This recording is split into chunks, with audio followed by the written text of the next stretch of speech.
Alors, surprise, un convoi de bois du Grand Nord américain. On pouvait transporter jusqu'à un seul rondin sur les wagonnets ici. C'était des wagonnets pour transporter donc un rondin de bois qui n'était autre qu'un séquoia. Alors le séquoia évidemment c'est un arbre conséquent et on n'en mettait qu'un sur le wagon. Et ici je vais atteler un wagon de queue, un fin de convoi, avec un crochet un petit peu malheureusement maison. Et le wagon de fin de convoi que voici est un wagon pratiquement adéquat à cette formation typique du nord de l'Amérique vers la fin des années 1800. Et ici, c'est tiré, et bien voilà la machine, une Willamette de chez Regner, que j'ai acheté d'occasion. Machine qui avait été montée par son précédent propriétaire, que j'ai redémontée, mise en kit, et dont j'ai dû effectuer une restauration. Restauration, car il y avait eu le feu dedans. Il faut savoir que quand on fait le plein de gaz, qu'il faut faire attention aux écoulements de gaz liquide et qu'on n'allume pas le brûleur immédiatement après, sinon on a le feu à l'intérieur de la cabine. Le gaz étant liquide s'était répandu sur le plancher qui a brûlé aussi. Je n'ai rien dû remplacer, nettoyage, tronçage, vérifier la cause de la fuite de gaz. Ce n'était autre qu'une malfaçon, on va dire, d'un débutant.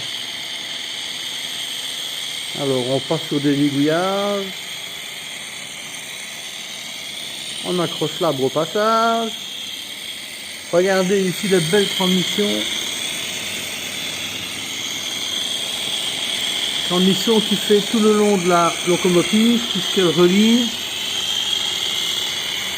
les deux bogies. Pas facile à filmer. Bonjour madame.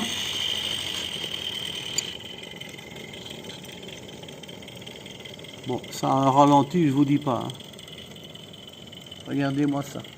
Le ralenti, fantastique. Fantastique. On va ouvrir un peu avant de registre. Voilà.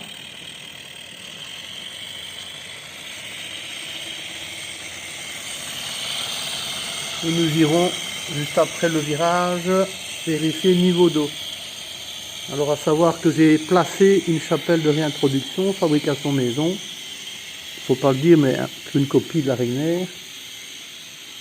Je vais regarder le niveau d'eau dès qu'elle va arriver ici. Bon, je sais, les véhicules ne sont pas d'époque avec la machine.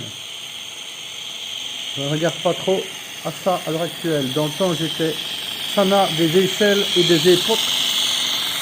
Maintenant, je prends tout ce qui roule et on ne voit pas trop le niveau d'eau.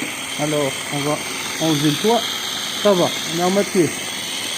Il y a un moment qu'elle roule, hein, attention, hein, c'est pas le temps réel de la vidéo. Hein.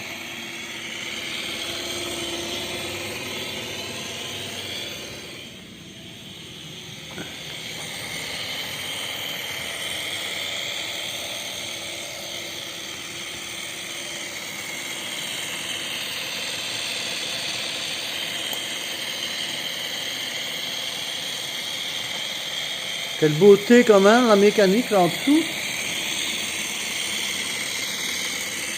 À savoir qu'on a une transmission par chaîne, qu'on peut apercevoir ici au-dessus. Voilà. À l'origine, ces locomotives étaient faites, on le voit, hein, en bois. Sur des bogies avec couple conique. Et on va vous faire un gros plan du couple conique. Voilà. On le voit très bien comme ça.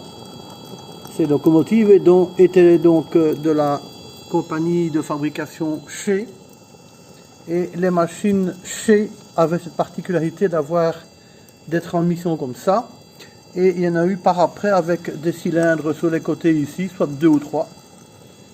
Mais celle-ci, ben, je pense que c'est un groupe vapeur qui était donc soit fabriqué chez ou acheté chez des fabricants de locomobiles. C'est un groupe vapeur avec cylindre au-dessus. Les cylindres sont là, avec ici le volant moteur typique des locomobiles. Et ces machines donc allaient dans le Grand Nord pour le déboisement. Voilà, j'ai de la pression et la soupape s'est ouverte. Je n'étais pas arrêté pour une question de puissance manquante, c'était simplement pour vous montrer les cardans. L'autonomie est quand même assez importante et la vapeur suit sans souci. Il ne faut pas faire de petites haltes pour remonter en pression, il n'y a aucun souci à ce niveau-là. Alors le wagon de fin de queue, bah, je mettrais une petite cheminée, il serait pratiquement d'époque. Les Américains mettaient des cabos, je crois que ça s'appelait comme ça, à la fin de leur convoi. Et moi ici, ben, il n'est pas encore terminé, fabriqué en 3D. Je l'ai déjà montré sur d'autres vidéos, avec les portes ouvrantes. Voilà, on peut ouvrir les portes. Pas mal du tout. Moi j'ai déjà fait pas mal de wagons en imprimante 3D. Voilà, la porte est ouverte. Oh, il n'y a rien dedans. Ah si, on fait un petit transport d'un petit poids. Voilà, on va refermer la porte. Bon, le wagon entièrement fait à l'imprimante 3D, même les crochets d'attelage et même les roues et même les bogies pivotants là, typique ALGB, les tampons, tout est fait. Il n'y a vraiment qu'un axe métallique, même les crochets. Les crochets d'attelage sont faits en imprimante 3D. C'est fantastique ce qu'on peut faire avec ça. Bon, ben voilà, ma présentation se termine. On va pas attendre les 25-30 minutes de la machine potentiellement pour rouler. On va quitter sur cette vue. Voilà. Regardez ça que c'est beau. Ce petit convoi. Bon, je vais autant vous dire que je peux en mettre 3 fois plus. Hein. Je vais d'ailleurs vous montrer. Je tiens le convoi. C'est pas ça qui arrête la machine. Hein.